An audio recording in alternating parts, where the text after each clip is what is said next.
Seigneur, je te remercie pour cette journée. Merci parce qu'elle est en train de bien se passer. Qu'on puisse bien étudier et bien comprendre. Fait qu'on puisse aussi en savoir plus et que vous puissiez être prêts pour l'enlèvement de Jésus-Christ. Amen. Amen. Seigneur, je te remercie pour cette journée. Merci parce que tu nous as gardés, protégés, tu as permis que tout se passe bien. Je te prie, Seigneur, pour cette parole que nous allons écouter. Seigneur, fais qu'on puisse la méditer et bien la comprendre. Au nom de Jésus-Christ, Amen. Amen. Éternel, Roi de gloire, Père, nous voulons encore te glorifier pour le privilège que tu nous accordes du souffle de vie.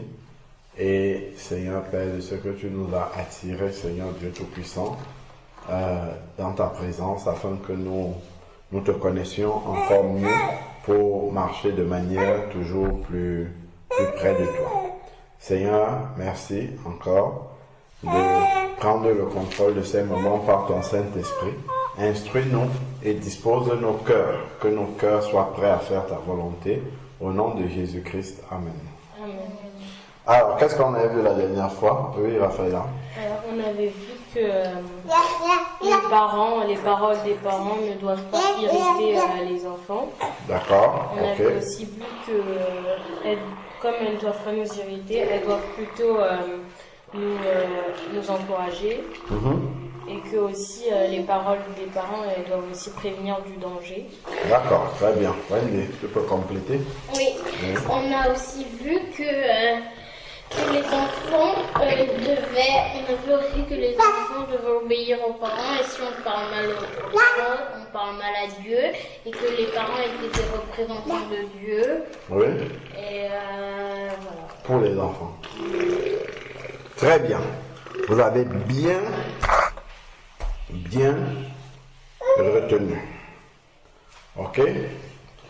Vous avez bien retenu. Donc on va continuer. Alors, oui, je disais tantôt, est-ce que vous avez un sujet sur lequel vous voulez qu'on parle? Sinon, moi, je vais vous donner un sujet. Mais après, si vous avez un sujet sur lequel vous voulez qu'on parle, oui. La foi en Dieu. La foi en Dieu. Oui. En fait, moi, je voulais que comme ça approche, on parle de l'enlèvement, parce qu'en fait, il y a des trucs que j'ai pas tout compris. Dans l'enlèvement, vous avez des questions? On peut faire aussi, soit vous choisissez un sujet sur lequel on parle, soit je peux répondre aussi à des questions. C'est-à-dire des questions pas forcément uniquement sur un sujet, sur plusieurs sujets. Aussi. Voilà, comme ça. D'accord. Attends.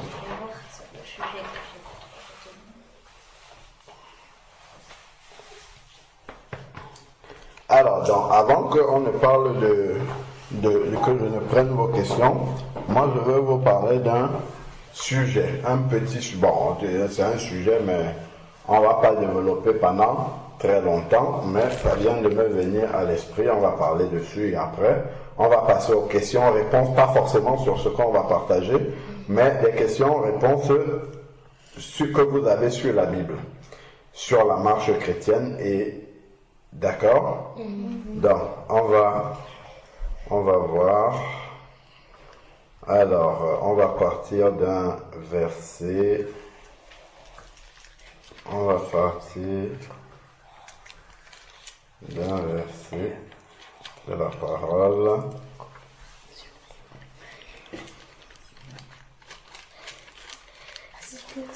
Prenons Colossiens 3. Colossiens 3, verset 15. Colossiens 3, verset 15. Moi, j'étais déjà à la page. D'accord. Comme on a dit, Colossiens 3, 15. Alors, Colossiens. C'est l'une des dernières l'épître de Paul avant les Thessaloniciens, juste avant. Alors, Colossiens 3, verset 15. Tu veux lire? Oui. Oui. Alors, et que la paix de Christ à laquelle vous avez été appelés pour former un seul corps règne dans vos cœurs. Et soyez reconnaissants. Très bien. Alors, dans ce verset, il est dit que la paix de Christ à laquelle vous avez été appelés. Donc, vous avez été appelés, ça veut dire, c'est tout ce que Jésus a sauvé. Ok? C'est une autre manière de parler de ce que Jésus a sauvé. On dit qu'il les a appelés. D'accord? Vous vous rappelez que quand Jésus était sorti des eaux du baptême, du Jourdain, quand il arrivait, il appelle Pierre. Il dit, toi tu es Céphas, on t'appellera, tu es Simon, on t'appellera Céphas, c'est-à-dire Pierre, suis-moi. À l'autre, le fils de Zébédée, Jean et son frère, il dit aussi, suivez-moi, d'accord? Ok, donc il appelle les gens pour se convertir. Et alors maintenant, il dit que nous avons été appelés à être en paix. Donc, la première attitude d'un enfant de Dieu, c'est qu'il est en paix. Donc, la paix, c'est contraire à l'inquiétude. Inquiet, c'est quand on est dans l'incertitude. On ne sait pas. Et demain, est-ce que je vais me réveiller en bonne santé? Demain, est-ce que je vais pouvoir manger? Demain, est-ce que ma voiture va marcher? Demain, est-ce que... Donc, on peut se faire beaucoup d'inquiétudes comme ça, d'accord? Mais un enfant de Dieu doit être en paix. Il ne doit pas avoir d'inquiétude. Est-ce que vous, lorsque vous vous levez pour aller à l'école, est-ce que vous avez des inquiétudes pour savoir est-ce que vous aurez un cartable, est-ce que vous aurez des stylos, est-ce que vous allez pouvoir manger à la cantine? Pourquoi vous ne vous inquiétez pas de ça? Parce que vos parents, ils ont payé déjà tout avant. D'accord? Ça peut arriver des enfants qui ont des parents qui n'ont pas payé, tout ça, qui n'ont pas les moyens de payer. Oui, ces enfants-là peuvent être inquiets. D'accord? Mais vous avez des parents dont vous avez la certitude qu'ils ont payé déjà vos fournitures scolaires, ils ont payé votre cantine, ainsi de suite. Donc, vous ne vous inquiétez pas. C'est comme ça que Dieu voudrait que nous soyons avec lui. Qu'on ne s'inquiète pas parce que lui, il a déjà pourvu pour tout. D'accord? Donc, si tu vas à l'école et qu'on te dit, par exemple, la dernière fois, il te fallait un compas, est-ce que ça va t'inquiéter? Ben non. Tu vas juste arriver, tu vas dire aux parents, la maîtresse a dit qu'il faut ramener un compas et tu ne te poses même pas de question de savoir est-ce que tes parents vont pouvoir t'acheter un compas.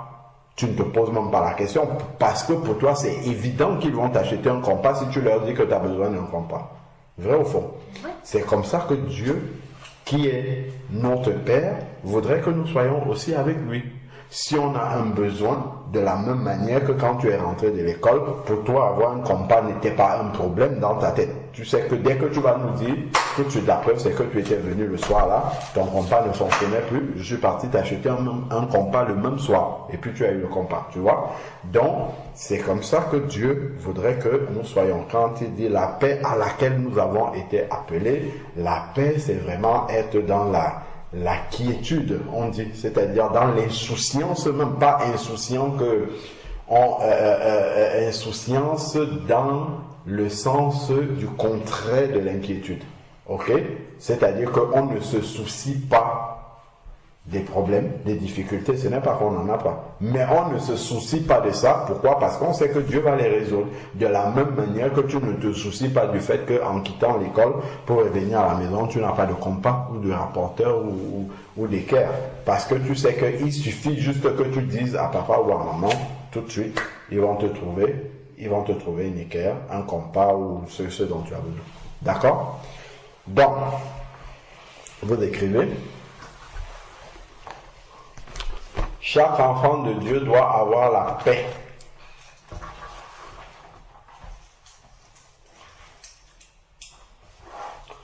chaque enfant de Dieu doit avoir la paix de Jésus. C'est d'ailleurs pour cela que Jésus est venu sur la terre, c'est pour nous donner la paix.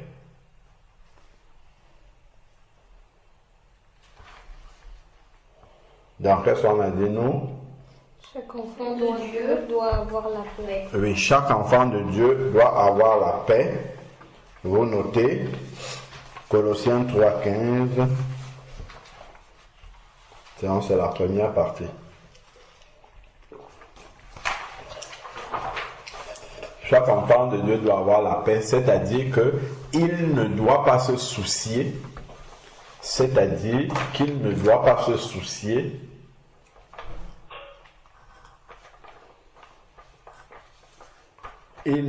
pas se soucier des difficultés par lesquelles il passe. Il ne doit pas se soucier des difficultés par lesquelles il passe, car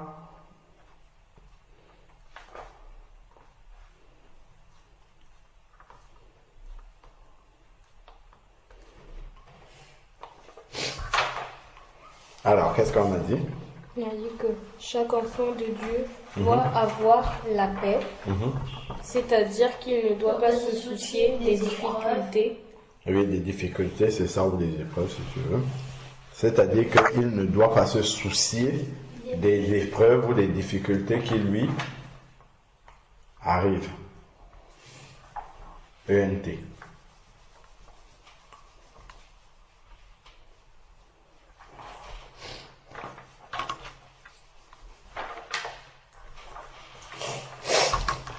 Il ne doit pas se soucier des difficultés qui lui arrivent, car Dieu prend soin de lui. Car, arrive? Non. virgule, car Dieu prend soin de lui.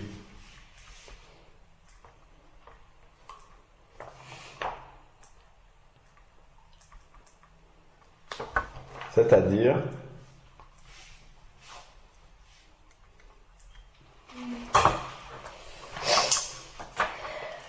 alors, qu'est-ce que vous avez noté? Alors, chaque enfant de Dieu doit avoir la paix, c'est-à-dire qu'il ne doit pas se soucier des difficultés qui lui arrivent, car Dieu prend soin de lui. Voilà. Tu as noté aussi, Wendy? Oui. Car Dieu prend soin de lui. Colossiens 3,15.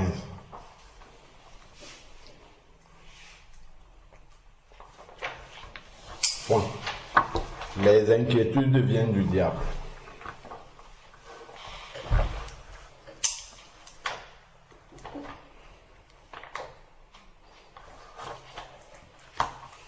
Comment on écrit inquiétude? I-N. Inquiétude. Q-U-I, qui est. Q-U-I, étude. Tu fais, c'est inquiétude, c'est inquiet et étude. Inquiétude, inquiet et étude.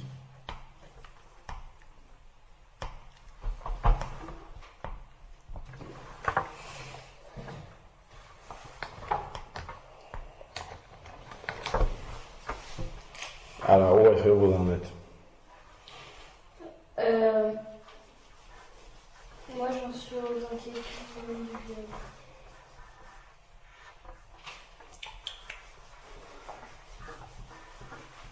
C'est bon? C'est bon.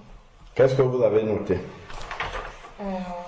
Chaque enfant de Dieu doit avoir la paix, c'est-à-dire qu'il ne doit pas se soucier des difficultés qui lui arrivent, car Dieu prend soin de lui. Colossiens 3, verset 15. Les inquiétudes viennent du diable. Ça, j'ai juste... Ok. Dans Colossiens 3, verset 15. Donc, on va lire la suite. Non, tu attends.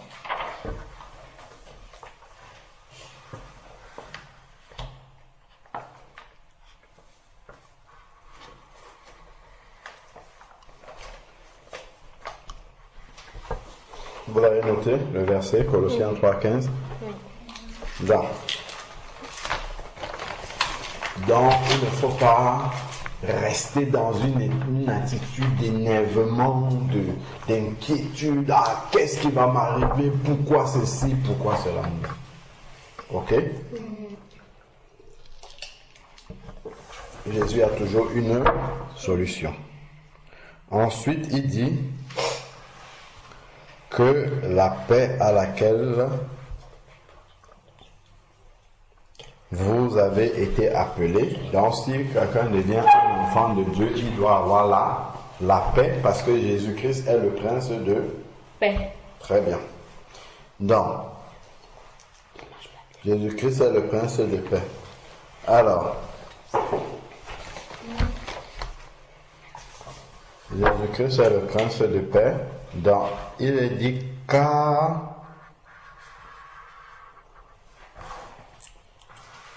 alors que la paix de Christ à laquelle vous avez été appelés, dans quel but? Pour former un même corps.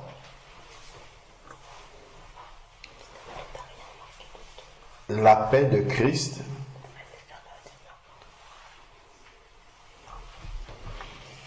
que la paix de Christ à laquelle vous avez été appelés pour former un seul cœur, un seul corps, règne dans vos membres.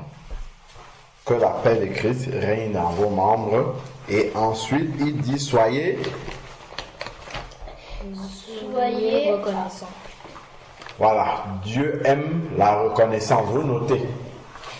Dieu aime la reconnaissance. Dieu aime que nous soyons reconnaissants. Dieu aime la reconnaissance. Il hait l'ingratitude. C'est le contraire de la reconnaissance. Il aime la reconnaissance et il hait l'ingratitude. C'est-à-dire quand on ne reconnaît pas que Dieu est bon. Il y a des personnes qui ne reconnaissent jamais qu'on leur a fait du bien.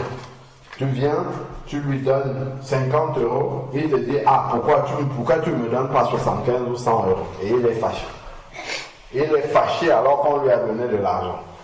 Mais lui, il veut toujours plus. Il veut toujours autre chose. La reconnaissance. Dieu hait l'ingratitude et il aime la reconnaissance. On écrit et elle en quatre lettres. Lui, Dieu aime la reconnaissance et hait l'ingratitude. L'ingratitude, c'est ne pas reconnaître. Vous ne notez pas.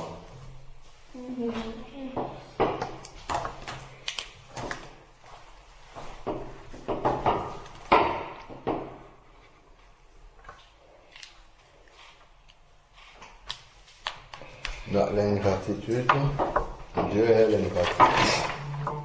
Donc ensuite on a dit, Dieu aime que nous soyons reconnaissants, c'est-à-dire que nous revenons vers lui. Vous mettez reconnaissance, c'est-à-dire reconnaissance, c'est encore comme les actions de grâce. Donc Dieu aime que nous soyons reconnaissants.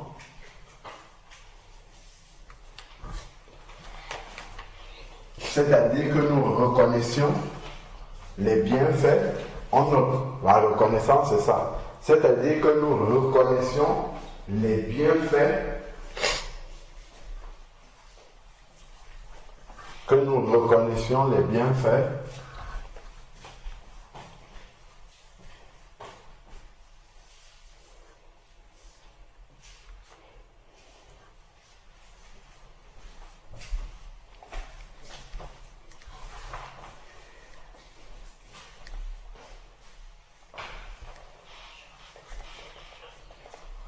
Vous avez noté reconnaissant, c'est-à-dire revenir pour lui dire merci du bienfait qu'il nous a accordé.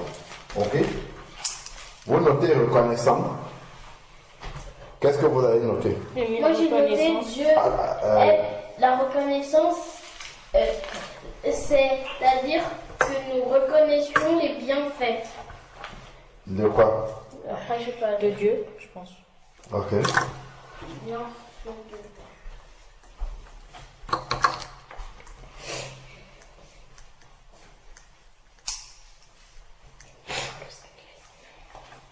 Donc Dieu aime les cœurs reconnaissants.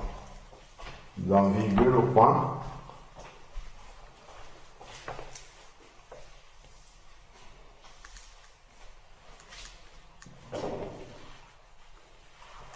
Dieu aime les cœurs reconnaissants et...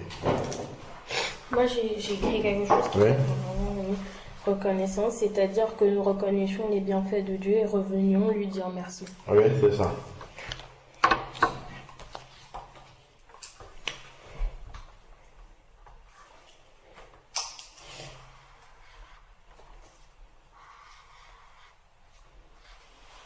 C'est bon? Oui.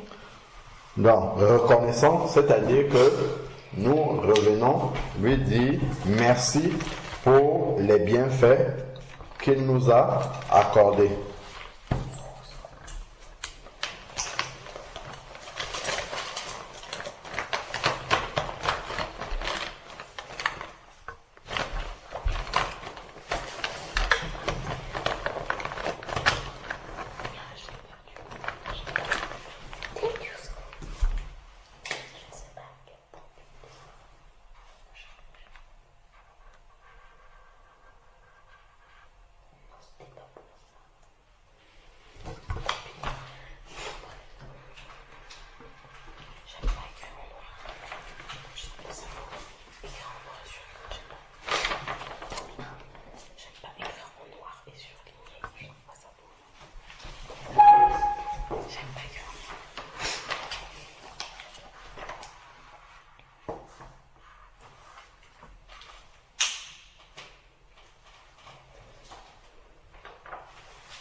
Donc,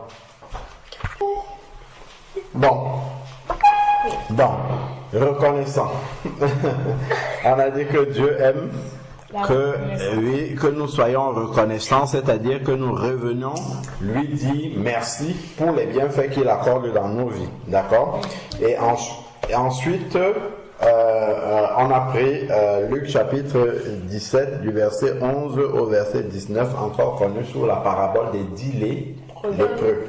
Donc Jésus a guéri les 10 et il y a un seul sur 10 qui est revenu. Vous avez compris ce que Jésus dit? Il tomba face contre terre, c'est le verset 16, au pied de Jésus et... Donc il tomba face contre terre au pied de Jésus et lui rendit grâce. C'était un Samaritain. Donc on nous dit c'était un Samaritain. Jésus prit la parole et dit, les 10 n'ont-ils pas été purifiés, donc été guéris, ok, mais les 9 autres, où sont-ils? Vous voyez que sur 10 personnes, il y a 9 qui sont ingrates. Et il y a une seule personne sur les 10 qui reconnaît. Qu'est-ce que ça veut dire? Ça veut dire que ce n'est pas courant. Il y a beaucoup plus de personnes ingrates que de personnes reconnaissantes. Voilà pourquoi Dieu dit d'être reconnaissant. Parce que ce n'est pas naturel, ok, chez l'homme. Vous notez?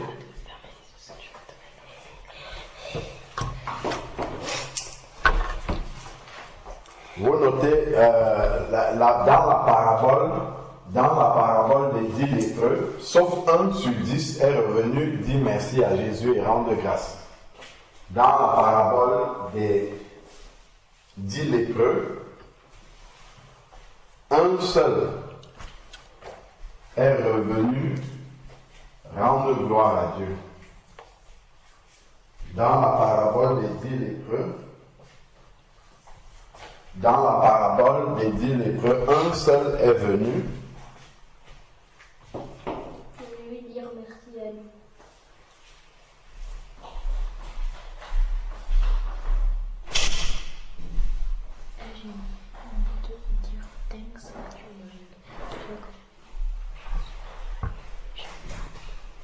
Dans la parabole des 10 lépreux, un seul est revenu pour dire merci à Jésus. Entre parenthèses,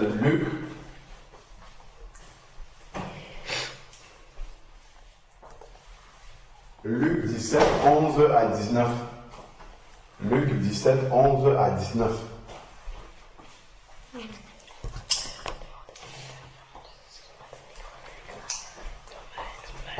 À 19.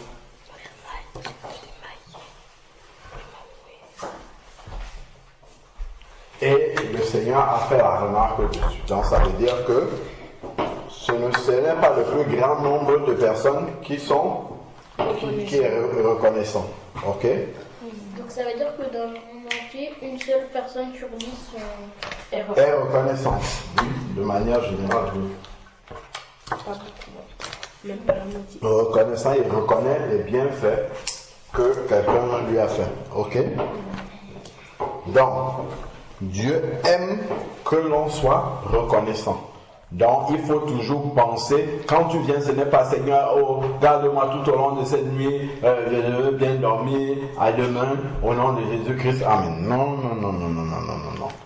Tout ce que Dieu a déjà fait pour toi dans la journée, tu balais ça du revers de la main.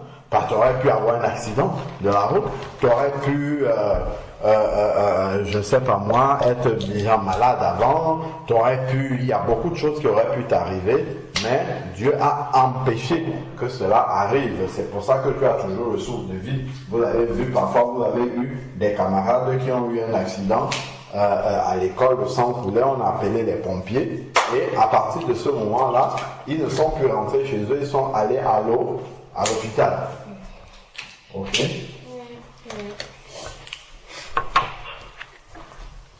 Voilà, donc il faut toujours prier pour rendre grâce à Dieu pour tout ce qu'il a fait pour vous dans la journée ou même depuis que vous le connaissez. Ok? Donc, un seul des 10 lépreux est revenu pour dire. Est revenu pour dire merci à Jésus. Voilà, c'est ça. Ok, donc on va s'arrêter là pour, j'avais dit que je n'avais pas été très long. Donc être reconnaissant. Voilà, être reconnaissant à Dieu. Les sujets de prière. Alors, les sujets de prière dessus, naturellement. Être reconnaissant, ne pas être ingrat. Voilà, que Dieu nous aide à ne pas être reconnaissant et à ne pas être ingrat. Et non d'être ingrat, très bien, on dit bien formulé. Que Dieu nous aide à être reconnaissant avec S et non pas ingrat.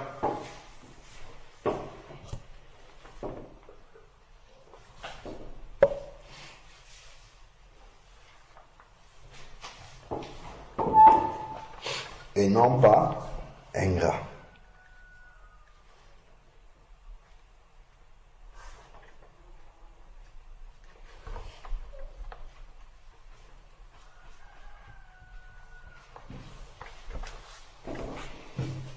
Dans le premier sujet, que Dieu nous aide à être reconnaissant et pas ingrat. Qu'est-ce qu'on a dit dans la première partie?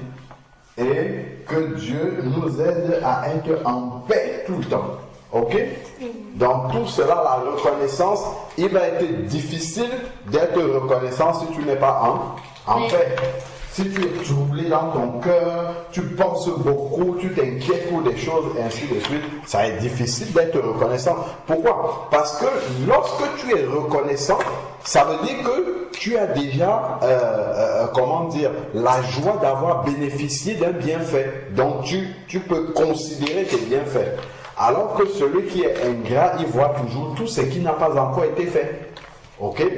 Celui qui est reconnaissant, il voit ce qui a déjà été fait et il dit merci pour cela. Celui qui est ingrat, il voit tout ce qui n'a pas encore été fait et il ne reconnaît pas ce qui lui a déjà été fait. Vous pouvez noter ça. Celui qui est... On avait déjà Hein? On avait déjà commencé à écrire les sujets de prière. Oui, mais c'est pas grave, on complète, après on va finir les sujets de prière, c'est pas grave. C'est un dernier volet qui me revient. Donc,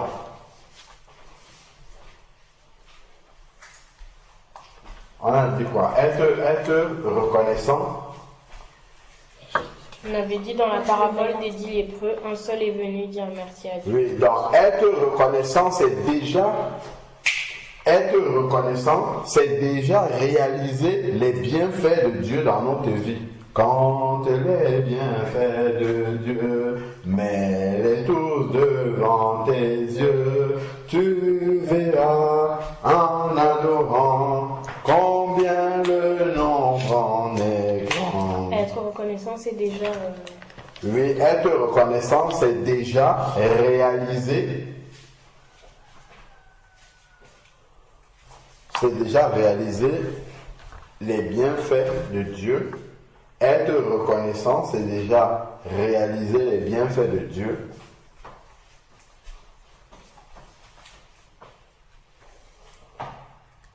Être reconnaissant, c'est déjà réaliser les bienfaits de Dieu pour nous ou dans notre vie.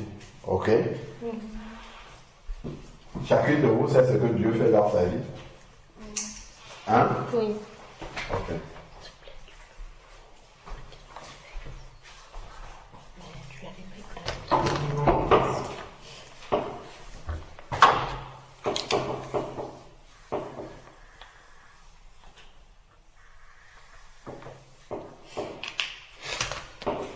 Donc, être reconnaissant, c'est déjà réaliser les bienfaits de Dieu pour nous. Or, être ingrat, et vous écrivez, or, vous avez noté jusque-là, oui. Être reconnaissant, c'est déjà réaliser les bienfaits de Dieu pour nous ou dans notre vie. Virgule.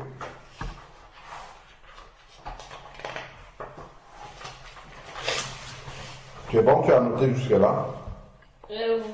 Oui.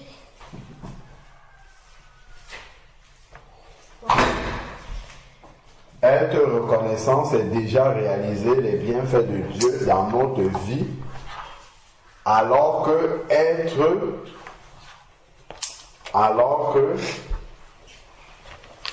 reconnaissant, c'est déjà réaliser les bienfaits de Dieu dans notre vie. Or, être ingrat, c'est... Alors que être ingrat, c'est réaliser ce que Dieu n'a pas encore fait ou tarde à faire dans notre vie. Voilà comment un ingrat est.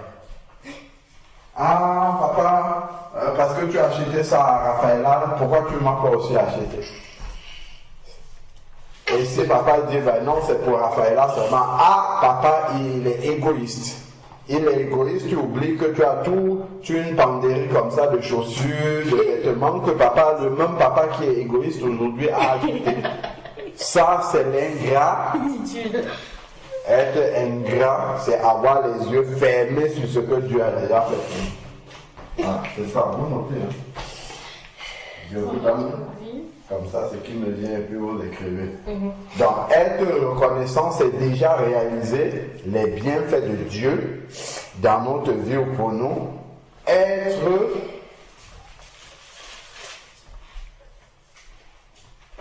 Autrement, être ingrat. Oui, oui. Alors que être ingrat, c'est... réaliser ce que Dieu n'a pas encore fait ou tarde à faire. C'est ça.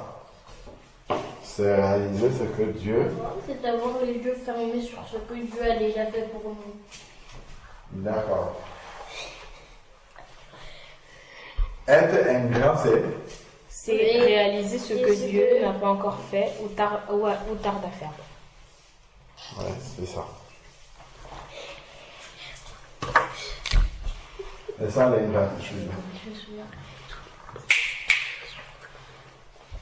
C'est bon, vous avez noté?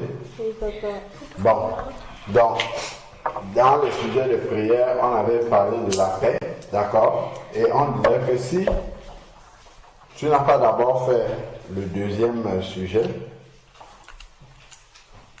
être dans la paix va être compliqué. Parce que si tu n'as pas la sérénité dans ton cœur, parce que être reconnaissant, pour être reconnaissant, il faut avoir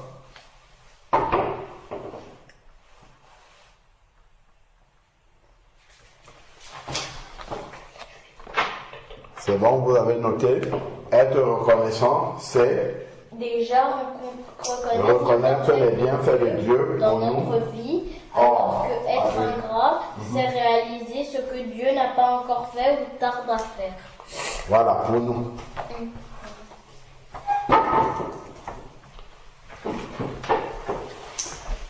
C'est bon? Donc, on revient sur les sujets de prière.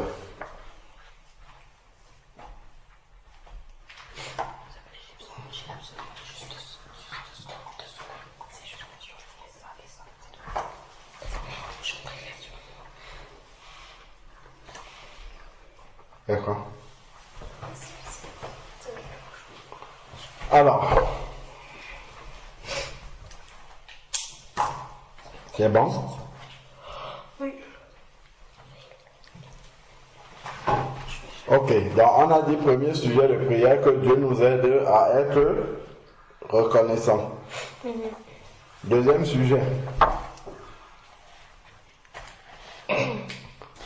que nous puissions réaliser que nous avons reçu la paix de Dieu.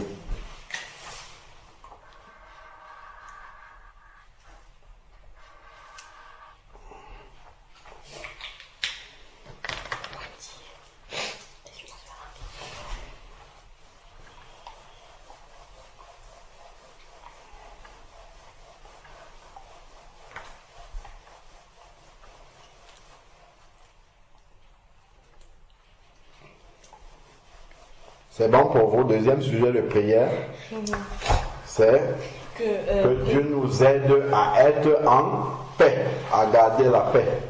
Ok?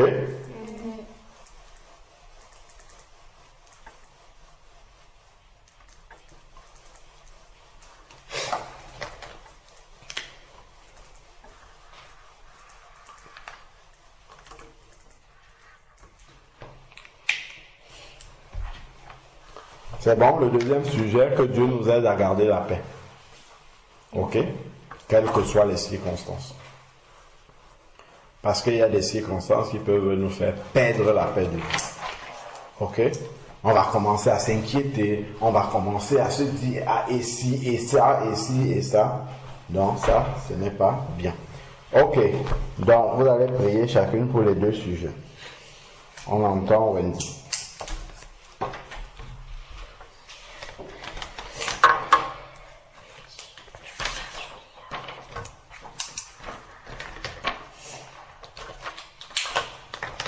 Seigneur, je te remercie parce qu'on a pu bien partager la parole. Fais qu'on puisse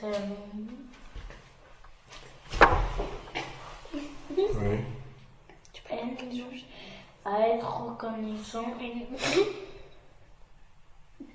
Pourquoi tu rigoles?